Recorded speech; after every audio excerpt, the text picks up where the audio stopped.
भाजपा कार्यालय में आज विधान परिषद की 5 सीटों को लेकर लंबा मंथन हुआ। हमारे साथ में कैबिनेट मंत्री योगेंद्र उपाध्याय जी हैं, बैठक में थे।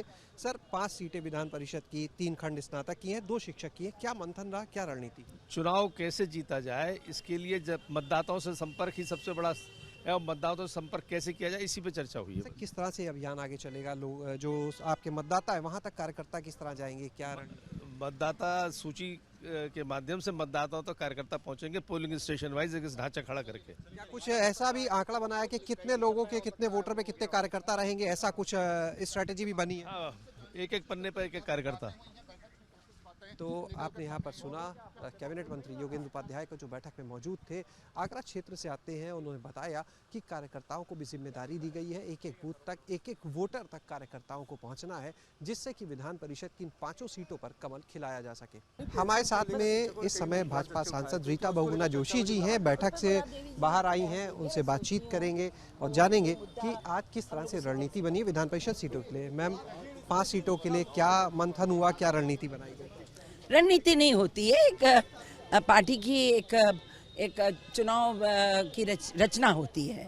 और जिस तरह हर चुनाव में हमारी पार्टी मतदाताओं को सर्वोपरि मानकर उन तक पहुंचती है, उसी प्रकार अब हम लोग भी हर विद्यालय में और हर ब्लॉक में जितने भी शिक्षक हैं या जो हमारे ग्रेजुएट्स हैं, स्नातक हैं, उन सबको हम लोग मिलेंगे, उनसे चर्चाएं करेंगे, शिक्षा के प्रति अपनी पार्टी के रुझान के बारे में उनको बताएंगे, उनकी जो शंकाएं होंगी उनको दूर करेंगे।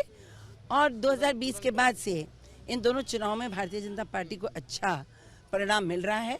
इस बार 100% जीतने का लक्ष्य है। एक सवाल इससे इतर, सैफई महोत्सव और गोरखपुर महोत्सव को लेकर एक बयान सपा की तरफ से आया। वो कह रहे हैं जब सैफई महोत्सव होता था तो मेला समिति कराती थी, गोरखपुर महोत्सव में सरकारी धन को बहाया जा रहा है पानी की तरह। नहीं, कोई भी महोत्सव हो, देखिए जब हमारे देश में सांस्कृतिक केंद्र बने हैं तो ये सांस्कृतिक गतिविधियों के लिए ये मंच स्थानीय लोगों को दिया जाता है। तो चाहे वो हस्तकरघा से जुड़े हुए लोग हों, हस्तशिल्प से हों, अथवा वो कलाकार हों, लोक संगीतकार हों, अन्य हों, तो उनको मंच देना है ना। तो सरकार नहीं, उसमें तो जो उस क्षेत्र के सांस्कृतिक प्रकोष्ठ हैं, सरकार के जो अंग हैं, वो मदद करते हैं, उनको करना भी चाहिए। तो ये थी हमारे साथ में भाजपा सांसद रीता बहुगुणा जोशी जी, जिन्होंने बताया कि किस तरह से आज जो मंथन हुआ सीटों को लेकर 5 विधान परिषद की, उसमें ये तय हुआ कि जो शिक्षक हैं, जो ग्रेजुएट्स हैं, उन तक किस तरह से पहुंचेंगे पार्टी के लोग और उनको ये बताएंगे कि किस तरह से सरकार शिक्षकों के लिए काम करेगी, उनकी समस्याओं को भी सुनेंगे और उसके आधार पर सभी को पार्टी के साथ जोड़ने का काम होगा। सर, सैफई महोत्सव को लेकर और गोरखपुर महोत्सव को लेकर एक तुलना की है सपा ने। वो कह रही है सैफई महोत्सव को मेला समिति कराती थी, सरकारी धन नहीं लगता था, लेकिन गोरखपुर महोत्सव में सरकारी धन बर्बाद किया जा रहा है। जो सफाई महोत्सव होता था उसमें कितना पैसा बर्बाद करते थे, ये दुनिया का या हर पत्रकार भी जानता है और हर कार्यकर्ता भी जानता है।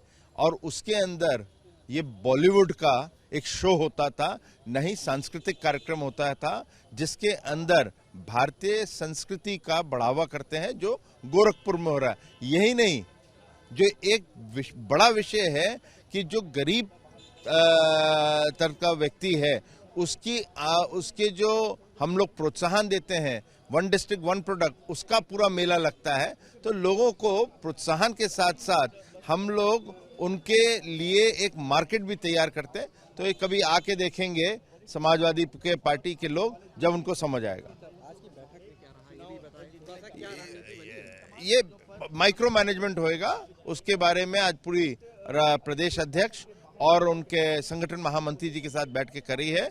और इसके अंदर पोलिंग बूथ और पोलिंग स्टेशन पे मेन फोकस रखते हुए माइक्रो मैनेजमेंट करना है।